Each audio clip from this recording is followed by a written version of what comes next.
जम्मू कश्मीर विधानसभा चुनाव के लिए दूसरे चरण की वोटिंग जारी। 26 सीटों के लिए 25 लाख मतदाता 239 उम्मीदवारों के भाग्य का फैसला करेंगे। जम्मू कश्मीर में दूसरे चरण के चुनाव में दिग्गजों की किस्मत का फैसला होगा। उमर अब्दुल्ला प्रदेश अध्यक्ष, तारिक हामिद कर्रा बीजेपी प्रदेश अध्यक्ष, रविंद्र रैना की साख बचाने की चुनौती। जम्मू कश्मीर में दूसरे चरण के मतदान के तहत चप्पे चप्पे पर सुरक्षा बलों का पहरा। श्रीनगर के लाल चौक पर सुरक्षा के कड़े इंतजाम। दूसरे चरण के लिए जम्मू कश्मीर के गांदरबल में वोटिंग जारी है। वोट डालने के बाद वोटरों ने पौधे लगाए। जम्मू कश्मीर में दूसरे चरण के लिए मतदान केंद्रों पर कड़ी सुरक्षा व्यवस्था। 142 बूथों पर सुरक्षा बलों ने पैनी नजर बनाई हुई है। जम्मू कश्मीर के नौशेरा में बीजेपी अध्यक्ष रविंद्र रैना ने वोटिंग की। नौशेरा विधानसभा सीट से प्रत्याशी हैं रविंद्र रैना। बीजेपी प्रदेश अध्यक्ष और नौशेरा सीट से प्रत्याशी रविंद्र रैना ने पूजा अर्चना की। कहा, इस बार रिकॉर्ड तोड़ मतदान होगा। प्रधानमंत्री मोदी के जम्मू कश्मीर के लिए किए गए विकास को लेकर वोट अपील की। कांग्रेस नेता राहुल गांधी आज जम्मू कश्मीर में युवाओं से बातचीत करेंगे। बारामूला, सोपोर में जनसभा भी है। तीसरे चरण के चुनाव प्रचार के लिए मंगलवार को कुपवाड़ा पहुंचे इंजीनियर रशीद का बीजेपी पर हमला। बोले, अनुच्छेद 370 को फिर से वापस लाएंगे।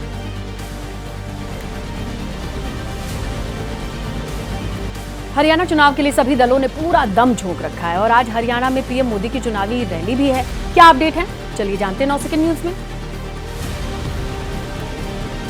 प्रधानमंत्री नरेंद्र मोदी आज हरियाणा में चुनावी रैली को संबोधित करेंगे। सोनीपत के गोहाना में उनकी जनसभा है। रैली में 22 विधानसभा क्षेत्र के उम्मीदवार भी आएंगे। नाराजगी की खबरों के बीच बीते 3 दिनों में कुमारी सैलजा से कांग्रेस अध्यक्ष मल्लिकार्जुन खड़गे की दूसरी मुलाकात भी हुई। मंगलवार को सैलजा के जन्मदिन पर खड़गे ने उन्हें केक खिलाया। 26 सितंबर को कांग्रेस के चुनाव प्रचार में नजर आएंगी कुमारी सैलजा। उस दिन राहुल गांधी भी हरियाणा में चुनावी सभाओं की शुरुआत करेंगे।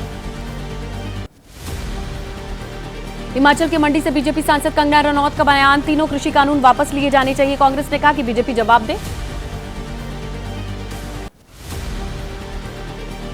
कंगना रनौत के बयान पर बीजेपी प्रवक्ता गौरव भाटिया की सफाई। कंगना के बयान को बताया निजी। बोले, कंगना रनौत बीजेपी की ओर से ऐसा बयान देने के लिए अधिकृत नहीं है। चलिए चुनाव के बाद जान लेते हैं राजनीति से जुड़े अपडेट्स 9 सेकंड न्यूज में। राजस्थान से बीजेपी सांसद सीपी जोशी की लोकसभा अध्यक्ष ओम बिरला को चिट्ठी। राहुल गांधी का पासपोर्ट रद्द करने की मांग। चिट्ठी में लिखा, राहुल गांधी विदेशी ताकतों के हाथों खेल रहे हैं। सीपी जोशी की मांग पर कांग्रेस सांसद मणिकम टैकोर का बयान। सीपी जोशी का पत्र मजाक है, मूर्खतापूर्ण सीमाओं को पार करने की मिसाल। ओम बिरला कब से पासपोर्ट अधिकारी बन गए? रेल मंत्री अश्विनी वैष्णव ने सवाई माधोपुर में दिल्ली मुंबई ट्रंक मार्ग पर एंटी रेल कोलिजन डिवाइस कवच 4.0 का निरीक्षण किया। बीपी न्यूज से बोले, रेलवे ने सुरक्षा के क्षेत्र में नई कामयाबी हासिल की है। जाति जनगणना पर फिर मुखर हुए केंद्रीय मंत्री चिराग पासवान। एबीपी न्यूज से बोले, जाति जनगणना के पक्ष में, लेकिन इसे सार्वजनिक नहीं किया जाना चाहिए। अटल सेतु और कोस्टल रोड के बाद मुंबईकर्स को अंडरग्राउंड मेट्रो की सौगात मिलने वाली है। शुरुआत अक्टूबर के पहले सप्ताह में। उद्घाटन पीएम मोदी के हाथों होना है। बॉलीवुड अभिनेत्री मॉडल कादम्बरी जेठवानी से जुड़े कथित उत्पीड़न के मामले में आंध्र प्रदेश पुलिस ने एफआईआर में 7 और नाम जोड़े हैं। पूर्व इंटेलिजेंस चीफ का भी नाम, जिन्हें आरोपी नंबर 2 बनाया गया है। महाराष्ट्र के विदर्भ में गृह मंत्री अमित शाह ने 45+ का नारा दिया। बोले, कार्यकर्ताओं का दर्द जानता हूं, बीजेपी के वफादार घर पर नहीं बैठेंगे। केंद्रीय मंत्री अमित शाह महाराष्ट्र विधानसभा चुनाव से पहले बीजेपी पदाधिकारियों की बैठक के लिए आज नासिक, कोल्हापुर में रहेंगे। पश्चिम महाराष्ट्र के कार्यकर्ताओं के साथ बैठक भी करेंगे। महाराष्ट्र चुनाव को लेकर के गृह मंत्री अमित शाह ने अहम बैठक की। Deputy CM Eknath Shinde, deputy CM Ajit Pawar, Devendra Fadnavis मौजूद रहे। चुनावी रणनीति को लेकर चर्चा हुई। 30 सितंबर 1 अक्टूबर को मुंबई में महाविकास अघाड़ी की बैठक होगी। सूत्रों से जानकारी मिल रही है कि महाविकास अघाड़ी में 70% सीटों का बंटवारा पूरा हो चुका है। महाराष्ट्र के मुख्यमंत्री एकनाथ शिंदे का बयान, प्रधानमंत्री मोदी की अमेरिका यात्रा ने एक बार फिर साबित कर दिया है कि वैश्विक राजनेता हैं, ट्रेंड सेटर है मोदी। भारतीय जनसंघ के संस्थापक पंडित दीनदयाल की जयंती आज। दिल्ली में बीजेपी की ओर से पुष्पांजलि कार्यक्रम। आज महासदस्यता अभियान भी चलाएगी पार्टी। 1 करोड़ से ज्यादा सदस्य बनाने का लक्ष्य। यूपी में विधानसभा उपचुनाव से पहले अखिलेश का यूपी सरकार पर निशाना। संभावित हार से बचने के लिए मनचाहे तबादले हो रहे हैं। जायज मतदाताओं के नाम कटवा रही है पार्टी। संज्ञान ले चुनाव आयोग। यूपी में खाने पीने की दुकानों पर मिल रही मिलावट की शिकायतों के बाद योगी सरकार का आदेश। दुकान पर दुकान के मालिक मैनेजर का नाम लिखना जरूरी होगा। सर्दियों में प्रदूषण से बचने के लिए आज विंटर एक्शन प्लान लॉन्च करेगी दिल्ली सरकार। मंत्री गोपाल राय आज दोपहर 12 बजे दिल्ली सचिवालय में प्रेस कॉन्फ्रेंस करेंगे।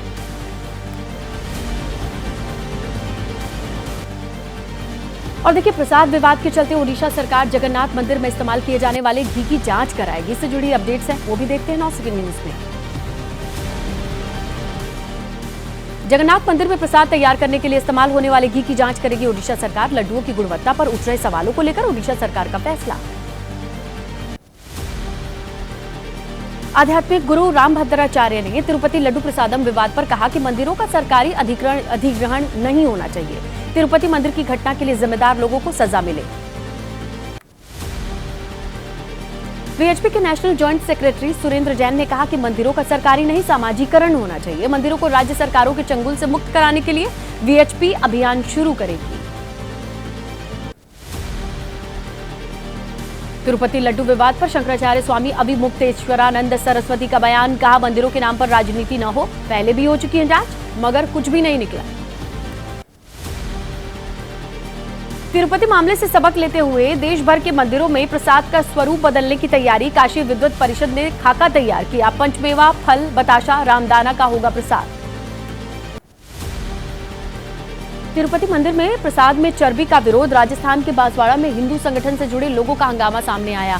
मशाल जुलूस निकालकर केंद्र सरकार से कार्रवाई की मांग की। आइए 9 सेकंड न्यूज में बात कर लेते हैं देश की तमाम बड़ी खबरों की। बदलापुर एनकाउंटर का मामला बॉम्बे हाईकोर्ट पहुंच गया है। हाईकोर्ट में आज अक्षय के पिता याचिका समेत है एक और जनहित याचिका, जिस पर सुनवाई होनी है। मामले की निष्पक्ष जांच की मांग है। बदलापुर एनकाउंटर में मारे गए अक्षय के पोस्टमार्टम रिपोर्ट पर खुलासा। ज्यादा खून बहने से अक्षय की मौत हुई। अक्षय शिंदे को सिर में गोली लगी थी। 5 डॉक्टर्स के एक पैनल ने पोस्टमार्टम किया। बदलापुर एनकाउंटर की सीआईडी जांच शुरू हुई। एनकाउंटर साइट पर सीआईडी की टीम पहुंची। पुलिस थाने पहुंचकर एनकाउंटर से जुड़े दस्तावेज अपने कब्जे में लिए। अक्षय शिंदे एनकाउंटर पर शिवसेना यूबीटी नेता प्रियंका चतुर्वेदी का बयान। कहा, बीजेपी ने अपने लोगों को बचाने के लिए एनकाउंटर करवाया। मौत के साथ कई राज भी दफन हो गए। जीएसटी की दरों को आसान बनाने के लिए आज गोवा में ग्रुप ऑफ मिनिस्टर्स की बैठक है। स्लैब और दरों में बदलाव पर चर्चा संभव है। बिहार के डिप्टी सीएम सम्राट चौधरी की अध्यक्षता में यह बैठक। कोलकाता कांड को लेकर सिलीगुड़ी में बीजेपी का प्रदर्शन। बीजेपी प्रदेश अध्यक्ष सुकांत मजूमदार ने कहा, आर्जिकर मामले से ध्यान भटकाने की कोशिश में है ममता बनर्जी। एनसीईआरटी की किताब को लेकर के बाबा बागेश्वर धाम धीरेन्द्र शास्त्री की आपत्ति। तीसरी कक्षा की किताब में एक चैप्टर पर सवाल उठाए। कहा, बस ऐसी सामग्री से लव जिहाद के मामलों को बढ़ावा मिलेगा। ठग सुकेश चंद्रशेखर ने एक बार फिर बॉलीवुड एक्ट्रेस जैकलीन फर्नांडिस को लव लेटर लिखा। फिल्म लापता लेडीज का गाना सजनी रे डेडिकेट किया। हज़्ब उत तहरीर नाम के संगठन पर एनआईए की बड़ी कार्रवाई। तमिलनाडु में 11 ठिकानों पर रेड। देश के खिलाफ गतिविधि में शामिल है संगठन। बहराइच में मोबाइल में कैद हुआ छठा आदमखोर भेड़िया। पिछले कई दिनों से भेड़िए की तलाश है। महसी इलाके में भेड़िए का सबसे ज्यादा आतंक। वैवाहिक अधिकार की बहाली के कानून को चुनौती देने वाली याचिका पर सुप्रीम कोर्ट में सुनवाई। सुप्रीम कोर्ट में दाखिल याचिका में महिलाओं की स्वतंत्रता के हनन का हवाला दिया गया है। दिल्ली के दक्षिणी रिज क्षेत्र में बड़ी संख्या में पेड़ काटने का मामला। सुप्रीम कोर्ट में आज सुनवाई होगी। 1100 पेड़ों को काटने के संबंध में ये सुनवाई। मथुरा श्रीकृष्ण जन्मभूमि शाही ईदगाह विवाद का मामला। इलाहाबाद हाईकोर्ट में आज अहम सुनवाई। सबसे पहले मुस्लिम पक्ष की रिकॉल अर्जी सुनी जाएगी।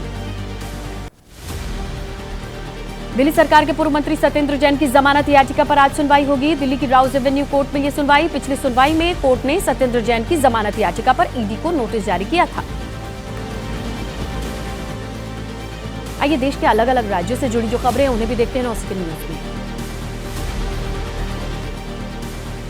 यूपी के कुशीनगर में कारोबारी एसपी नेता नकली नोटों का सौदागर निकला। इलायची कारोबार की आड़ में नकली नोटों का धंधा चल रहा था। गैंग के 10 सदस्यों को पुलिस ने गिरफ्तार किया। पुलिस ने 5,62,000 रुपए के जाली नोट बरामद किए हैं। 1,10,000 भारतीय करेंसी है, 3,000 नेपाली करेंसी है। एसपी नेता मोहम्मद रफीक अहमद की अगुवाई में यह गिरोह चल रहा था। गुजरात के आणंद में प्राइमरी स्कूल में 5वीं कक्षा के छात्र की पिटाई का मामला। कोर्ट ने आरोपी शिक्षक को दोषी पाया। 1 साल की कठोर कारावास, 1 लाख जुर्माने की सजा सुनाई। मुरादाबाद में गो तस्कर की संपत्ति पर चला योगी सरकार का चाबुक। गो तस्कर की अवैध रूप से जमा की गई संपत्ति जब्त की गई। गैंगस्टर एक्ट के तहत कार्रवाई। नोएडा में लगा प्रदेश का पहला एंटी स्मॉग टावर खराब हुआ, फेल हुआ। बढ़ते पॉल्यूशन को कंट्रोल करने के लिए टावर लगाया गया था। टावर को खुलवाकर हैदराबाद भेजा जा रहा है। 2 साल से भी कम वक्त तक चल पाया ये टावर। छत्तीसगढ़ के दुर्ग के सुपेला अस्पताल में बदमाशों ने मचाया उत्पात। बदमाशों ने अस्पताल में घुसकर वार्ड बॉय की पिटाई की, तोड़फोड़ की। घटना से गुस्साए डॉक्टर्स ने प्रदर्शन किया। जालौन में ट्रांसफार्मर में भीषण आग लगी। मैकेनिक नगर में रखा गया यह ट्रांसफार्मर धू धू करके जलता दिखाई दिया। आग की लपटों से इलाके में अफरा तफरी। यूपी के फिरोजाबाद में धू धू कर पेट्रोल से भरा टैंकर जलता दिखा। मौके पर फायर ब्रिगेड की गाड़ी पहुंची। बड़ी मशक्कत के बाद आग पर काबू पाया गया। मध्य प्रदेश के धार में शराब पीकर टीचर पहुंचा स्कूल। बच्चों को पढ़ाए बिना चटाई पर सो गए मास्टर साहब। बोले 1 घंटे सोने के बाद तब बच्चों की क्लास लूंगा। छत्तीसगढ़ के नारायणपुर में घायल ग्रामीण को कंधे पर उठाकर अस्पताल लेकर पहुंचे लोग। नदी पर पुल नहीं होने से आवाजाही में दिक्कत। फिरोजाबाद में लोगों की शिकायत पर निरीक्षण करने पहुंचे नगर आयुक्त। साइकिल पर सवार होकर दौरा किया। ट्रैफिक सिग्नल, स्ट्रीट लाइट की शिकायत मिल रही थी। पश्चिम बंगाल से लेकर के बिहार तक बाढ़ का क्या सितम है, आइए अपडेट्स देखते हैं 9 सेकंड न्यूज में। पश्चिम बंगाल की मुख्यमंत्री ममता बनर्जी ने किया बीरभूम जिले के बाढ़ प्रभावित क्षेत्र का दौरा। संबंधित विभागों को निर्देश दिए बाढ़ की स्थिति सामान्य होने तक प्रभावित लोगों की मदद के लिए जरूरी कदम उठाए जाए।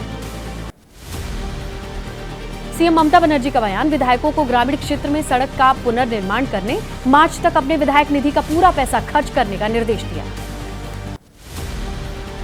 बाढ़ से बेहाल पश्चिम बंगाल के बाढ़ प्रभावित इलाकों को लेकर के सीएम ममता बनर्जी का बयान। सांसदों को ग्रामीण स्कूलों के लिए 1 करोड़ रुपए, अपने क्षेत्र में सड़क निर्माण के लिए 4 करोड़ रुपए खर्च करने को कहा गया। कांग्रेस नेता अधीर रंजन चौधरी का बयान। बाढ़ के कारण बंगाल में स्थिति गंभीर है। राज्य सरकार स्थिति की अनदेखी कर रही है। सीएम ममता पर लगाया आम लोगों को गुमराह करने का आरोप। नवी मुंबई में भारी बारिश की वजह से हाल बेहाल है। भारी बारिश के कारण शहर के कई हिस्सों में जलभराव, लोगों को आवाजाही में हुई परेशानी। बिहार के हाजीपुर में ग्रामीण इलाकों में बाढ़ से हाल बेहाल। महनार प्रखंड के दियारा गांव में एबीपी न्यूज की टीम पहुंची। बाढ़ के पानी से घिरे गांव में लोगों के सामने रोजमर्रा की चीजों का संकट दिखा। बिहार के कटिहार में बाढ़ ने तबाही मचाई हुई है। दर्जनों गांव डूबे हैं। कोसी नदी का रौद्र रूप जल प्रलय लाया। लोगों के घरों में पानी, पलायन को मजबूर हुए लोग। बिहार के भागलपुर में गंगा का रौद्र रूप खिलौने की तरह आशियाने बहते दिखाई दिए। आंखों के सामने नदी के कटान में समा गया 2 मंजिला घर। लोगों में दहशत। दियारा गांव में पिछले 10 दिन से लगातार कहर बरपा रही है बाढ़। लोगों के घर पानी में डूबे। जान बचाने के लिए ऊंचाई वाली जगहों पर लोग पहुंचे। लोगों के सामने हफ्ते भर से खाने का संकट। बिहार के नवादा में आसमानी कहर से 3 लोगों की मौत। खेत में काम कर रहे मजदूरों पर बिजली गिरी। अस्पताल पहुंचने पर डॉक्टर्स ने मृत घोषित किया।